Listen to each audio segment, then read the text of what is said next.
반갑습니다. 이 아침에 하나님 우리에게 주시는 말씀은 마가복음 11장 11절로 14절 말씀입니다. 예수께서 예루살렘에 이르러 성전에 들어가사 모든 것을 둘러보시고 때가 이미 저물매 12제자를 데리시고 베다니에 나가시니라. 이튿날 그들이 베다니에서 나왔을 때에 예수께서 시장하신지라. 멀리서 잎사귀가 있는 한 나무를 보시고 혹 그 나무에 무엇이 있을까 하여 가셨더니 가서 보신즉 잎사귀 외에 아무것도 없더라. 이는 무화과의 때가 아님이라. 예수께서 나무에게 말씀하여 이르시되 이제부터 영원토록 사람이 내게서 열매를 따먹지 못하리라 하시니 제자들이 이를 듣더라. 아멘. 언뜻 보면 잘 이해되지 않는 사건입니다. 예수님이 길을 가시다가 무화과 나무를 보시고 시장하셔서 열매가 좀 있나 봤더니 없는 겁니다. 그래서 예수님 나무를 저주하시죠. 이상한 건요. 지금은 무화과가 열릴 때가 아니라는 겁니다. 예수님이 예루살렘을 들어가신 이 시점은 6월절을 앞두고 있는 시점입니다. 4월 중순쯤 됩니다. 무화과는 5월 말이나 6월 초는 돼야 열매가 익습니다. 아직 열매가 맺힐 때도 아닌데 열매 없다고 나무를 저주하신다? 말씀을 읽다가 이런 내용을 보면 좀 당황스러운 거죠. 누가 봐도 이상합니다. 그런데 상식적으로 생각을 해보면요. 5월 말이나 6월 초는 돼야 무화과가 익는데 그럼 4월 중순쯤인 지금은 작은 무화과들이 달려 있어야 합니다. 이 무화과들을 파게 그럽니다. 그래서 테나라고 하는 먹을 수 있는 무화과와 구별합니다. 그래서 파게는 사실 먹을 수 있는 무화과는 아닙니다. 그러나 이거라도 그 당시 가난한 사람들, 먹을 것이 없던 사람들에게는 허기진 배를 채울 수 있는 그래도 유용한 수단이었던 거죠. 예수님 시장하셨습니다.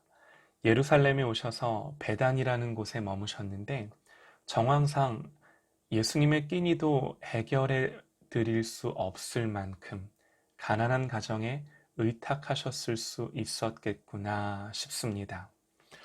마태복음을 보면 길가에서 한 무화과 나무를 보시고 그리로 가사 잎사귀 밖에 아무것도 찾지 못하시고 나무에게 이르시되 이제부터 영원토록 내가 열매를 맺지 못하리라 하시니 무화과 나무가 곧 마른지라 기록합니다. 예수님 무화과 나무를 보시고 그 앞에 가셔서 잎사귀 밖에는 아무것도 찾지 못하셨다 그럽니다. 다시 말해서요. 이 파게라는 첫 열매가 맺혀 있어야 하는데 없다라는 거죠. 아직 무화과가 익을 때는 아니더라도 이 파게가 달려 있어야 이것들이 익어서 먹을 수 있는 무화과의 때에 열매를 맺는 거죠. 11절을 보면요. 예수님 성전에 들어가셔서 모든 것을 둘러보셨다 기록합니다. 예수님이 이렇게 모든 것들을 둘러보시고 예루살렘 성전을 나오셨습니다. 예루살렘 성전을 둘러보시고 나오셔서 의도적으로 무화과 나무 앞에 가셔서 뭐 좀 있나 보신 거죠. 주님은 상징적으로 이 나무를 통해 지금 이스라엘의 모습을 보여주고 계십니다. 이 나무는, 이 무화과 나무는요, 지금의 이스라엘 모습과도 같았습니다. 예수님은 의도적으로 입만 무성한 그 무화과 나무 앞에 서셔서 책망하시고 저주하시고 그 사건을 오늘 말씀으로 기록하시고 우리에게 들려주십니다. 성경은 무화과 나무를 종종 이스라엘로 상징하고 비유합니다. 이스라엘, 선택받은 하나님 백성 맞죠? 그러기에 당연히 그들은 첫 열매로 맺혀져야 할 책임과 사명이 있는데 열매는 없고 입만 무성한 겁니다. 예수님 성전을 둘러보시고 주님이 그렇게 보신 거죠.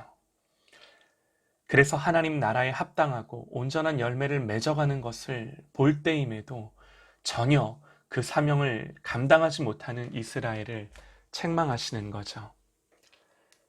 여러분, 오늘 이 말씀이 우리에게 거울이 되기를 소망합니다.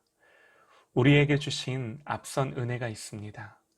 지금 활짝 열매가 맺힐 때는 아닐 수도 있습니다. 그러나 그 열매를 향한 과정들, 입만 무성한 것이 아니라 열매를 맺혀가는 이 영적인 싸움들, 하나님 앞에서 말씀을 붙들고 믿음을 살아내는 이 파괴와 같은 열매들을 보시고자 하는 거죠.